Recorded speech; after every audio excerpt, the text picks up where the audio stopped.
गण्या मला लय टेन्शन आलं. ऑल इज वेल. गण्या मला सध्या करायचा मर्डरच करावा. ऑल इज वेल. अरे येता त्या पाकिट मारलं. ऑल इज वेल. पाकिट मी मारलं नाही, पाकिट मी घेतलं नाही म्हणतो, मी लय हाणला त्याला. ऑल इज वेल. ए तुझं काय all is well all is चालले रे? अरे ऑल इज वेल राहा असं म्हणतोय मी. अरे पण का?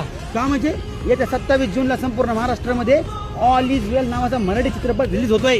काय? हो, आणि ते बघितलं ना तुमच्या सगळ्या समस्या दूर होणार. गण्या त्यात अरे म्हणजे म्हणजे लव स्टोरी. Love story? हा, लव्ह स्टोरी पण आहे. आता सगळे. बुक्की अरे फायटिंग फायटिंग बिटिंग डन काय नुसता. तिकीट काढले का? नाही. मग आपण तिकीट बुकिंग करू आणि तुम्ही पण 27 जूनला बघा. हो. ऑल इज वेल. चल लवकर ऍडव्हान्स बुकिंग करून घेऊ. All is well. Hey, we are a Marabbarantoni.